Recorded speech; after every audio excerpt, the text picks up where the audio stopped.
Olá pessoal, bom dia! Bem-vindos a mais uma aula de Química do Colégio Cervantes. Vamos lá então para mais uma aula. Vamos falar um pouco sobre a aula 15, que é o modelo atômico de Bohr. Que Bohr, lá há alguns anos atrás, em meados de 1940, que ele desenvolveu? Como que ele entendia como que era feito o átomo? O átomo era formado por um núcleo, ele era positivo, e nas eletrosferas, que eram onde os elétrons rodeavam esse núcleo, eletrocarga negativa, como você já sabe. Núcleo sobressai cargas positivas, porque tem prótons e os nêutrons são neutros. Então, os elétrons ficam aqui rodando. E ele notou que existiam camadas de elétrons mais internas, um pouco mais externas e mais ainda externas. Ou seja, existia um princípio aqui de camadas de eletrônicas, camadas de elétrons sendo formadas ao redor desse núcleo, do mesmo jeito que está aqui no desenho. Então você imagina uma cebola, corta uma cebola no meio, olha para a cebola, eu tenho um núcleo e aí eu tenho várias camadas aqui, certo? Esse elétron aqui, próximo do núcleo, ele é mais energético ou menos energético? Essa matéria vai tratar disso. Se esse cara aqui for energético em relação aos outros, não, ou os outros e as outras camadas mais externas, certo? Por exemplo, aqui ele tem uma maior tração com esse núcleo, então ele tem que rodar muito mais. A trajetória dele é muito menor, então ele tem que ter mais energia do que um cara que está aqui. Mas tudo bem, a gente vai falar sobre isso mais para frente. Olha lá. Então, o que é isso aqui? Qual é a matéria de hoje? Eu quero te dizer que quando o átomo está lá bonitinho, quando uma fonte externa dá energia para esse elétron, ele está rodando. Está rodando. Aí alguma coisa dá energia para esse elétron. E dá tanta energia que ele precisa rodar mais rápido. E roda mais rápido, roda mais rápido, roda mais rápido. A órbita não dá conta dessa velocidade. E aí ele é promovido para um nível superior. Por exemplo, aqui eu tenho nível 1, nível 2, nível 3, nível 4. Por exemplo, um elétron aqui no nível 2, ele recebe energia. Então ele está aqui acostumado com o nível 2, rodando aqui bonitinho no nível 2. Ele recebe energia, ele vai começar a rodar mais rápido, mais rápido, mais rápido, mais rápido. Vai chegar uma hora que ele não vai dar conta de rodar tão rápido assim, e aí ele vai ser promovido para o nível 3. E aí o nível 3, a órbita é maior, ele consegue dar conta dessa energia em excesso que ele tinha. E ele assume uma nova órbita, certo? Então, ele é promovido para essa nova órbita. Então, vamos dar dois nomes aqui, dois nomes muito importantes. Então, o que eu fiz aqui? O elétron estava no nível 2, ele foi promovido com o excesso de energia que ele recebeu para o nível 3. Esse nível 2 que ele estava chama estado fundamental. Então toda vez que o nível 2 vai ser chamado de estado fundamental? Não. Estado fundamental é a origem que o elétron estava. Então, se o elétron tivesse aqui no nível 1, o nível 1 seria o fundamental. Se o elétron tivesse aqui no nível 3, o nível 3 seria o estado fundamental. Se tivesse uma quinta camada aqui e o elétron tivesse aqui na quarta, a quarta seria o estado fundamental, certo? E o que o elétron é promovido, onde ele vai, é chamado de estado excitado. Então, olha nesse exemplo. O elétron ganha energia, sai do nível 2 e vai para o nível 3. Quem que é o nível 2? É o fundamental. Quem que é o nível 3? Estado excitado. O nível 2, ele pode pular para o nível 4? Pode. Se ele ganhar muita energia, que for suficiente para ele ir para o 3 e para o 4, ele pode ir direto para o 4. Onde, então, o estado fundamental seria o 2 e o estado seria o 4, tá bom? Então é isso, ó. Então vamos lá. Quando o elétron ganha energia, ele não suporta ficar mais rápido naquela órbita em que está. E essa órbita original, entre aspas, é chamada de estado fundamental, beleza? Quando ele é acelerado, vai para outro nível de energia. Um estado mais energético. que dá conta de assumir aquela energia, certo? Saindo do fundamental e indo para esse outro nível de energia, que é uma outra órbita. E essa órbita é chamada de estado fundamental, de excitado, certo? Então, olha lá. Vamos entender isso daí. Quando ele vai... esqueci de falar um negocinho. Quando ele vai para o estado excitado, ele não fica lá muito tempo.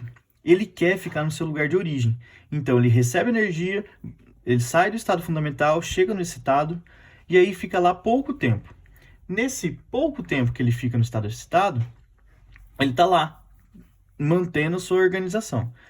No entanto, à medida que o tempo passa, ele tem uma tendência a retornar para o seu estado fundamental. E quando ele volta para o seu estado fundamental, ele libera energia. Então, esse é o grande barato dessa matéria. A liberação de energia quando ele volta para o seu estado fundamental. Olha lá. Quando um elétron, então, ganha energia, ele é promovido do estado fundamental para o estado excitado. Isso aí, você já entendeu. Mantém essa conformação por pouco tempo e logo volta a seu lugar de origem. Então, ele vai para o estado excitado e fica lá pouco tempinho e volta para o seu estado fundamental. O que fez ele ir para o estado excitado? Uma quantidade de energia. Quando ele volta para o estado fundamental, ele vai dispensar a mesma quantidade de energia que foi necessária para ele ser promovido. Então, olha lá, ao retornar, libera aquela energia absorvida no início e joga fora essa energia na forma de ondas eletromagnéticas, que é, na verdade, a luz, certo? Cada onda eletromagnética, cada átomo vai ter o seu nível de energia. Então, onde a gente enxerga luzes diferentes, certo? Porque são vibrações diferentes. Acho que você já viu lá com a professora Cissa o que é a luz. São comprimentos de ondas, e aí cada onda é energia. Então, cada comprimento de onda, você vai ver o lambda lá, se é mais estreitinho ou menos estreitinho, vai ser uma luz característica. Então, vem disso aqui, porque cada energia de cada átomo tem uma energia específica. E aí, a hora que é liberado também num comprimento de onda específico, ou seja, dá um monte de luzes diferentes. Mas vamos lá, vamos entender melhor esse processo. E eu cortei um pedacinho do átomo. Então, aqui eu tenho o núcleo e aqui eu tenho as camadas eletrônicas. Vamos lá, os níveis de elétrons, onde os elétrons estão. Então, aqui o A1, A2 e A3. Nível 1, nível 2, nível 3. Esse átomo, então, só tem 3 níveis. Ok, vamos lá, o núcleo. Então, eu tenho um elétron aqui no nível 2. Se esse elétron absorve energia, ele não consegue ficar aqui. Então, como é que chama esse nível 2? Estado fundamental. Ele absorveu energia e ele vai ser promovido para um estado acima. Quem é esse estado acima? O nível 3. O nível 3, então, vai ser chamado de estado excitado. Certo? Então, olha lá. O elétron está no estado fundamental, que é no nível 2, ganha energia e vai ser promovido para o estado 3, estado excitado. Certo? Então, ganhou energia e vai passar a orbitar o nível 3 e não mais o nível 2, que o nível 3 é o estado excitado. Ok, olha lá na figurinha 2, então. É o que aconteceu. O átomo agora, está mais energético, o elétron mais com energia, então ele está no nível 3, passou do nível 2 para o nível 3. Ok, o elétron fica estável nessa posição por pouco tempo. E ele quer voltar para o seu nível de origem. Ou seja, ele fica aqui, ele está aqui no nível 3, só que ele quer voltar para o nível 2. Quando ele volta para o nível 2, o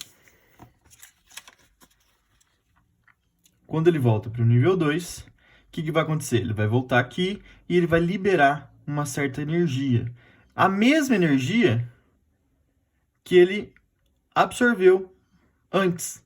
Só que essa energia é quantificada. O que é quantificada? É uma energia específica. E aí ele te dá uma cor específica. Certo? Isso é muito importante, galera. Por quê? Porque cada átomo, seja dos metais, por exemplo, átomo de lítio, átomo de magnésio, de sódio, de estrôncio, de cobre e por aí vai, cada um tem um nível energético diferente. Então, por exemplo, o átomo de cobre, sei lá, tá vai ter uma excitação do nível 2 para o nível 4. Já o átomo de magnésio tem do nível 1 para o nível 2. Então, são diferentes. Se eles são diferentes, a cor emitida, quando ele vai voltar, vai ser diferente. E é por isso que nós temos os fogos de artifício. O que é um fogo de artifício? Você promove uma explosão, essa explosão sobe na atmosfera. Essa explosão dá energia para alguns elementos ali, por exemplo, o sódio. Um fogo de artifício contendo sódio, ele fica amarelo. Já um fogo de artifício contendo magnésio é um fogo branco. Então, isso tudo depende da excitação desse elétron, que ele vai ser promovido. Qual a energia que entrou? Essa energia no fogo de artifício é a energia da explosão, energia da combustão da pólvora. Aí a energia da combustão da prova entra no átomo, é promovido para um nível mais excitado, chamado estado, não fica muito estável, volta. Na hora que volta, emite luz. E por que é diferente As cores são diferentes? Porque cada elemento tem a sua propriedade, cada elemento tem esses níveis de energia diferentes. Essas transições entre uma camada e outra são diferentes. Então, a cor, já que aqui saiu uma cor específica, também vai ser diferente, certo? Essa é a linha de hoje. Espero que vocês façam os exercícios. Propósito na apostila, que eu já vou vir com a resposta a seguir, tá bom? Obrigado.